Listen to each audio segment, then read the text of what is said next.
Bismillahirrahmanirrahim, assalamu alaikum, que la paix soit sur vous. Mes honorables frères et sœurs, beaucoup de frustration, beaucoup d'angoisse, beaucoup d'interrogations, beaucoup d'inquiétudes, particulièrement lors de cette période.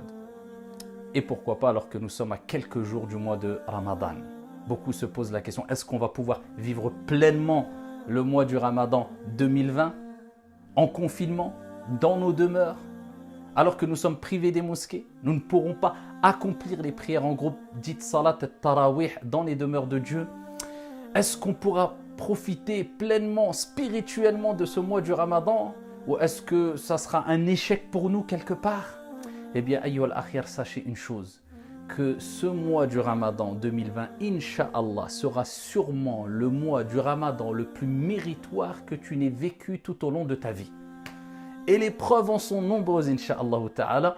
Et je vais vous donner quelques arguments sur ce que j'avance maintenant, quelques pistes de réflexion pour avoir un programme complet et bénéfique pour tout le mois du Ramadan et vous rappeler les bonnes annonces venant de votre Seigneur et du prophète Mohammed sallallahu alayhi wa sallam concernant celles et ceux qui jeûnent pendant le mois du Ramadan. Sallu ala al-Mustafa, priez sur le prophète. Allahumma salli wa sallim ala Muhammad et à tout de suite. نبي الهدى يا رسول السلام ويا مرسلا رحمة للأنام عليك الصلاة وعليك السلام وصحبك والتابعين الكرام.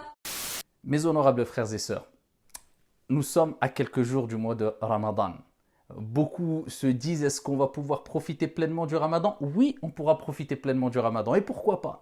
Alors que dans quelques jours, eh bien, sachez que les portes du paradis vont s'ouvrir, qu'on soit en confinement ou pas. Le prophète sallallahu alayhi wa sallam a dit, إِذَا جَاءَ Ramadan. Quand le Ramadan arrive, les portes du paradis s'ouvrent, grandes ouvertes. La miséricorde est amplifiée pendant le mois du Ramadan.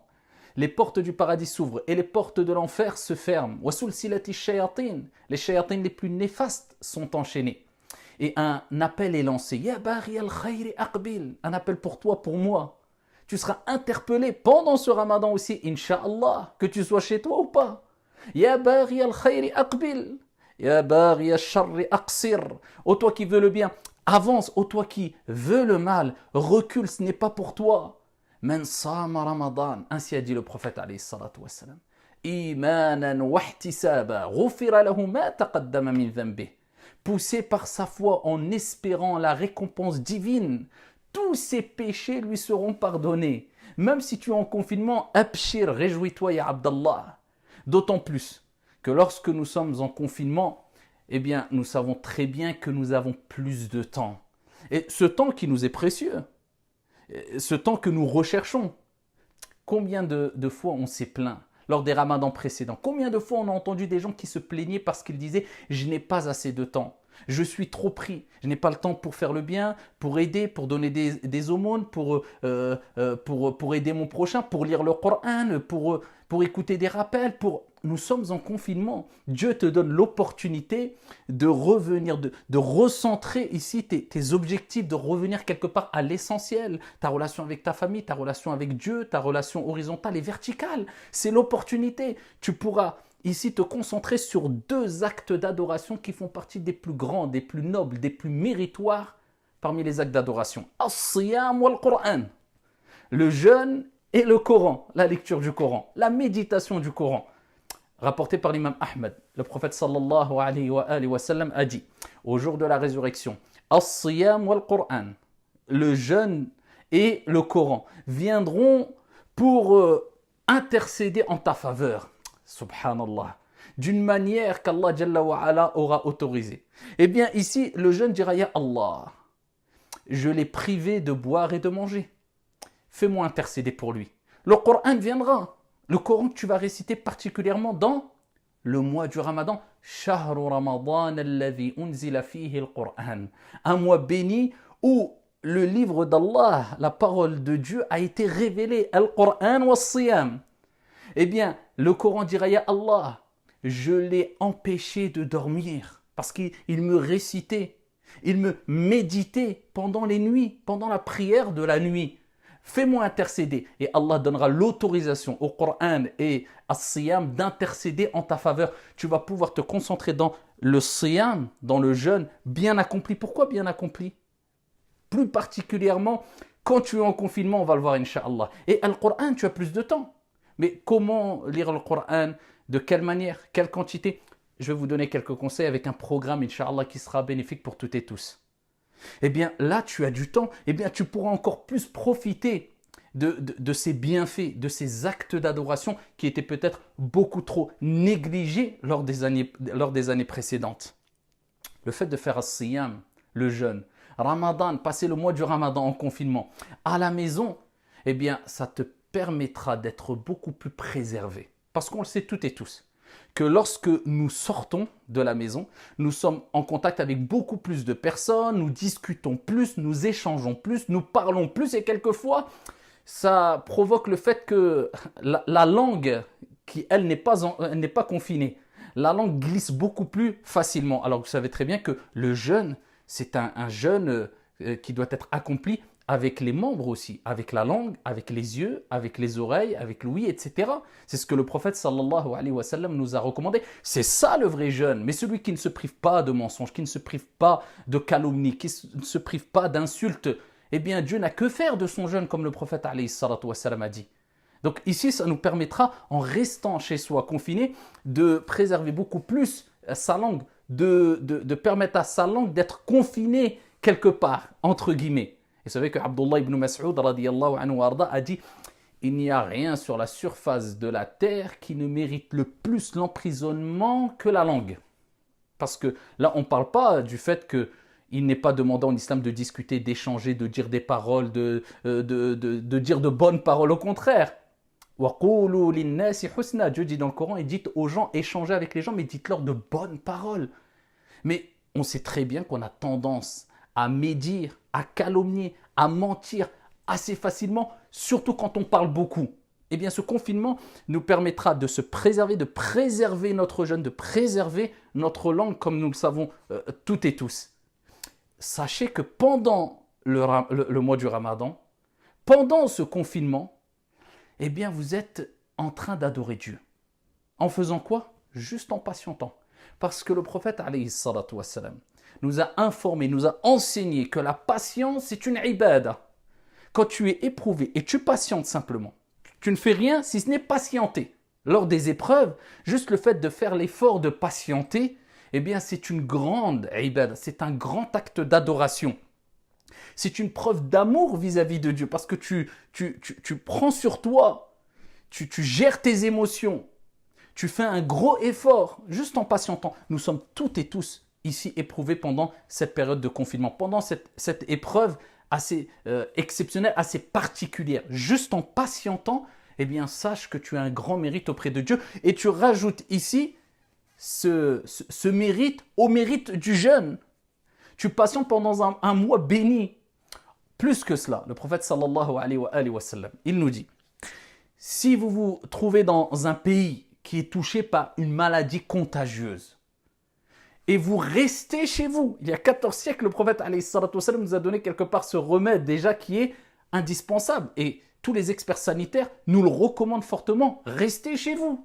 Le prophète alayhi salatu wa sallam, il nous dit, si vous êtes dans un endroit où il y a une maladie contagieuse, peste ou autre, et que vous restez chez vous en patientant et en espérant la récompense divine et en sachant que rien ne peut vous atteindre si ce n'est ce que Dieu a écrit, a prédit pour vous, eh bien le prophète alayhi salatu wa sallam dit, vous avez la récompense d'un martyr. Alors le terme martyr, même quand on regarde dans la traduction, dans la définition du Larousse ou autre dans le dictionnaire français, c'est un terme large. C'est un terme qu'on utilise pour des personnes qui même souffrent énormément, bien qu'ils ne soient pas décédés, bien qu'ils ne soient pas morts. Et ils souffrent dû à une maladie ou une torture ou autre. Eh bien, le prophète utilise ce terme pour rappeler que vous avez un degré de récompense, de valeur auprès de Dieu qui est énorme, qui est très élevé. Et ça, c'est, comme on dit les savants, le prophète alayhi salatu wa sallam n'a pas dit celui qui meurt de cette maladie, juste qui patiente, qui reste chez lui. Pourquoi? Parce qu'en restant chez lui, il préserve la vie d'autrui. Et donc, en préservant la vie d'autrui, eh bien, tu as fait un acte énorme. Tu mérites ici ce que le prophète sallallahu alayhi wa sallam a dit. Preuve de plus que ce mois de Ramadan sera peut-être beaucoup plus méritoire que les autres mois que tu as vécu tout au long de ta vie. Parce que là, tu seras dans un grand acte d'adoration en patientant, en restant chez toi, d'après le hadith que je vous ai cité. Et en plus de cela, mais quelle action! Man ahyaha faka'annama ahya an-nasa jami'a. Le prophète, Allah Azza wa Jalla, notre Seigneur, il dit dans le Coran, quand il parle de la préservation de la vie, celui qui préserve la vie, celui qui sauve une vie, c'est comme s'il avait sauvé l'humanité entière. Mais vous imaginez la récompense auprès de Dieu? Eh bien, dans le fait de rester chez toi, tu restes chez toi pourquoi? Pour préserver ta vie, mais pour préserver la vie d'autrui. Peut-être que tu as sauvé des vies en restant chez toi. فَكَأَنَّمَا أَحْيَا النَّاسَ جَمِيعًا. C'est comme s'il avait sauvé l'humanité, l'ensemble des gens. Donc dis-toi que tu as un énorme mérite en restant chez toi confiné. De plus, ici, il faut savoir que les gens se plaignent parce qu'ils se disent on ne pourra pas faire salat al-tarawih, les prières de la nuit, en groupe à la mosquée. Mais ça sera l'opportunité de revenir vers ce qui est meilleur. Et vous savez que le prophète sallallahu alayhi wa sallam a dit que la meilleure des prières est la prière qui est accomplie chez soi, sauf la prière obligatoire. Salat al-tarawih, la prière dite al-tarawih des nuits qu'on fait dans toutes les villes, dans tous les pays musulmans du monde, dans les mosquées, eh bien pendant le mois du Ramadan, sachez si on l'accomplit chez soi, cela est préférable, comme l'a mentionné un grand nombre de savants, par exemple dans l'école de l'imam Malik, rahimahullah ta'ala, ils préconisent et ils disent que c'est meilleur de faire la prière de Tarawih, qui est la prière surérogatoire, pas la prière obligatoire, à la maison, entre autres parce que le prophète sallallahu alayhi wa sallam, eh bien, a dit que la meilleure des prières surérogatoires est celle qui est accomplie chez soi. Was-salatu nur. Et la prière est une lumière, c'est une cause par laquelle Dieu illumine ta demeure et descend ses bénédictions et sa miséricorde chez toi. Et à l'époque du prophète lui-même, alayhi salatu wassalam, eh bien, ils accomplissaient salat tarawih chez soi. Et bien sûr, ici, quand on sait que les mosquées vont rester pleines et qu'ils vont rester vivre avec salat tarawih, eh bien, ici, il est préférable pour certains savants, comme je vous ai cité précédemment, de prier chez soi, si on n'a pas la crainte que les mosquées se vident. Et aujourd'hui, eh bien, on sait que les mosquées sont fermées. Innamal a'malu binniyat. Les actions ne valent que par leur intention. Sache que si tu avais l'intention de faire cette prière à la mosquée, tu avais l'habitude d'aller à la mosquée, eh bien Dieu t'inscrira la récompense tout de même. Parce que non seulement tu avais l'intention, et en plus c'était dans tes habitudes, même en restant chez toi. Mais en plus de cela, tu vas peut-être faire quelque chose que tu n'as jamais fait, peut-être tu vas appliquer une sunna que tu n'as jamais appliquée, faire la prière salat al-tarawih à la maison, mettre une ambiance supplémentaire à la maison. Maintenant, certaines personnes se disent, mais comment je vais faire salat al-tarawih? Je vais vous donner quelques recommandations dans le planning par la suite, incha'Allah ta'ala. Donc, sachez que ce mois de Ramadan, la récompense restera. Peut-être ça sera un mois beaucoup plus méritoire que les mois précédents. Il faut simplement rester positif, rester optimiste et savoir et méditer quant au fait que ce que nous vivons tout en restant dans un certain confort, parce que nous avons le frigo plein, nous sommes quelque part toujours en sécurité. Bien sûr, il y a cet ennemi invisible, le virus mais on n'est pas dans un endroit où c'est la guerre, où on sait très bien qu'on peut mourir à chaque instant bombardé, ou alors on est comme ce que vivent des milliers de personnes dans le monde, qui eux sont confinés. Ce n'est pas depuis des mois, c'est depuis des années. Nous sommes privilégiés. Nous sommes quelque part dans une situation de confort dont un grand nombre de personnes dans le monde rêveraient avoir. Donc, il faut aussi prendre conscience que nous sommes quand même favorisés par rapport à beaucoup de personnes. Il n'y a pas de quoi se plaindre. Je vous dis tout de suite, il n'y a pas de quoi se plaindre. Donc, dites Alhamdulillahi ala kulli hal. Louange à Dieu dans toutes les situations. Réjouissez-vous, la récompense sera là. Et ici, je vais vous donner un programme, Inch'Allah, à respecter afin de pouvoir vous rapprocher de la meilleure des manières et de la manière la plus sage et intelligente de votre Seigneur, même si vous faites le mois du Ramadan en confinement à la maison, Inch'Allah ta'ala. Quel programme pour ce mois du Ramadan? Alors, je vais vous donner quelques pistes de réflexion. Et avant cela, je tiens à vous rappeler une parole très intéressante de Sufyan al-Thawri, rahimahullah ta'ala, lorsqu'il disait, alors qu'il a vécu il y a des siècles derrière nous, rien de mieux que de rester chez soi. Il n'y a rien de mieux que de rester chez soi. Alors il n'a pas dit ça dans le but que même en dehors d'un confinement, eh bien, on n'ait plus de relations sociales, la personne reste chez soi de sorte où elle ne travaille plus. Non, non, non. Mais il rappelle que lorsque la personne eh bien, a fait ce qu'elle devait faire, comme chose importante, comme le travail, comme sortir de chez soi pour rencontrer des personnes, pour visiter sa famille, eh bien, quand il n'avait rien à faire, au lieu de perdre son temps dehors, il est meilleur et préférable de rester chez soi, car comme je vous ai dit précédemment, on sait qu'on est préservé quand on reste chez soi. Alors, chez soi, pendant le mois du Ramadan, qu'est-ce qu'on peut faire? La première des choses, bien sûr, on commence par les prières, les 5 prières obligatoires que nous avons à accomplir chaque jour. Eh bien, c'est le moment pour les accomplir de la meilleure manière possible et de s'habituer à garder ici cette prière accomplie avec concentration même après le Ramadan. On n'a pas d'autre chose à faire, on n'a pas grand chose à faire. Donc tu ne pourras plus avoir cette excuse de je prie rapidement parce que j'ai autre chose à faire. Non, c'est là maintenant que tu dois revenir à l'essentiel dans tes actes d'adoration. As-salah, c'est la première des choses sur laquelle tu rendras des comptes au jour de la résurrection. L'acte d'adoration pratique le plus important. Il se doit, le croyant, de prier, la croyante, de prier avec khushu'. قد أفلح المؤمنون الذين هم في صلاتهم خاشعون. On certes réussit les croyants qui prient avec humilité, avec concentration dans la prière. Reviens à l'essentiel, mets-toi dans un environnement pour prier avec le plus de concentration possible. Préférable pour toi, il est préférable pour toi, il est préférable pour nous de prier dans le premier temps. Dès que la prière elle rentre, l'heure de la prière rentre, eh bien va accomplir tes ablutions avec concentration aussi. Les ablutions avec concentration, car c'est la clé de la concentration dans la prière. Eh bien, cette clé-là, c'est le fait de faire ces ablutions avec concentration aussi.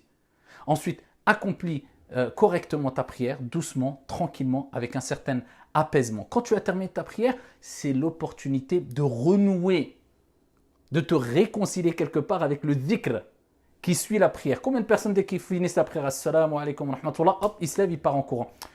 Tu as le temps. Le prophète alayhi salam nous a recommandé de dire subhanallah 33 fois, alhamdulillah 33 fois, Allahu akbar 33 fois, la ilaha illallah wahdahu la sharika la lahul mulk wa lahul hamdu wa ala kulli shay'in qadir. Et celui qui dit cela après chaque prière, tous ses péchés seront pardonnés, comme le prophète alayhi salam a dit, même s'ils sont aussi nombreux que l'écume de la mer.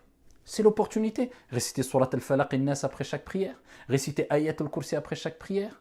Donc, c'est l'opportunité de renouer avec ces bonnes habitudes qui te permettent de purifier ton âme et de renouer avec la spiritualité, le calme, la méditation. Tu es dans un confinement dans un confinement. Tu es dans une certaine khalwa, une intimité avec ton Seigneur quand tu fais ta prière et quand tu fais ton dhikr. Tu dois le faire de manière apaisée, sereine, et c'est ce qui va te permettre d'avoir cet apaisement, cette sérénité tout au long de ta vie. Regardez, il y a des gens qui utilisent d'autres moyens, mais des moyens qui les poussent à être calmes, sereins, etc. Il y en a, ils font du yoga, d'autres personnes font ce... nous, on a la prière. On a ce moment où c'est le calme, c'est la sérénité. C'est l'échange entre toi et ton Seigneur, tabaraka wa ta'ala. C'est pas un monologue, c'est un dialogue, la prière. Que ce soit la prière obligatoire ou surérogatoire. Tu récites les paroles de Dieu, c'est la parole d'Allah Azza wa Jal, c'est le Coran, c'est Dieu qui te parle. Tu es prosterné, tu te vides, tu parles à Dieu. C'est un dialogue entre toi et ton Seigneur tabaraka wa ta'ala. Et essaye de les prier en groupe, en famille. Cela bien sûr est préférable. Profitez des rappels qui sont mis à disposition. Alhamdulillah, beaucoup d'enseignants religieux, beaucoup d'imams, beaucoup de prédicateurs dans toute la France vont mettre en place des rappels. Essayez d'en écouter au moins un par jour. Parmi les choses recommandées, c'est le Coran aussi, bien sûr. Pendant le mois du Ramadan, on a du temps, profite pour le Coran, pour lire le Coran.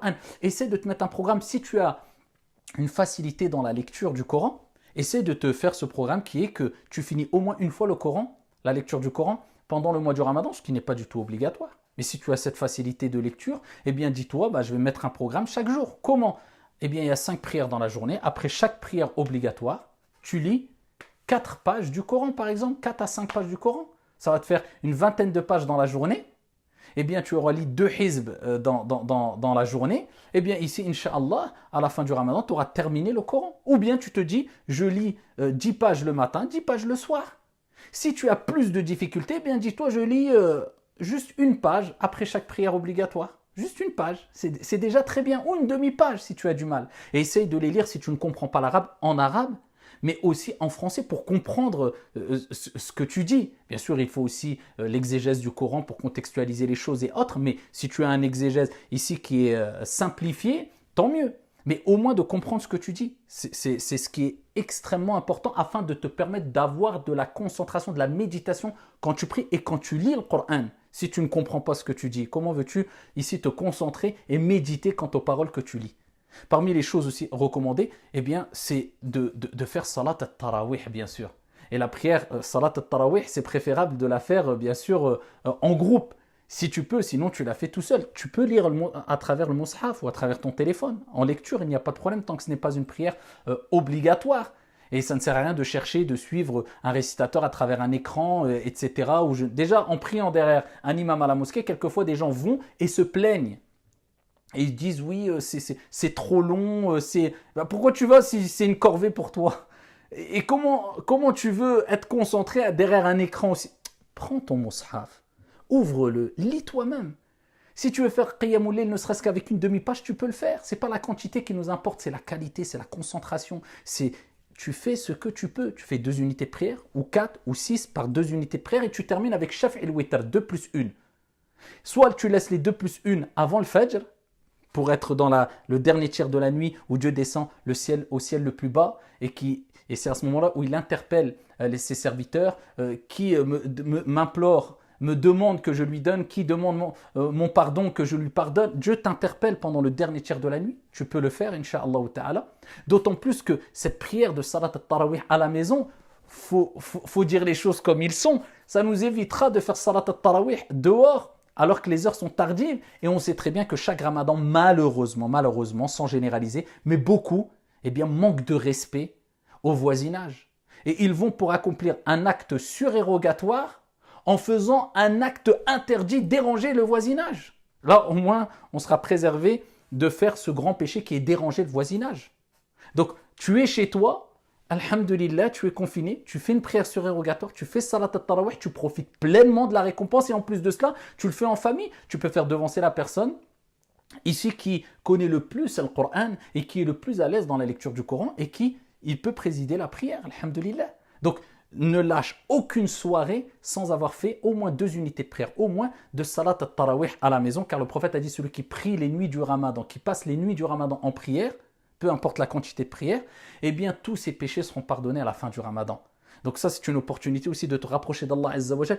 Et ici, à travers ce programme, qui sont des pistes de réflexion, mais qui sera bénéfique, Inch'Allah, pour toi et pour ta famille.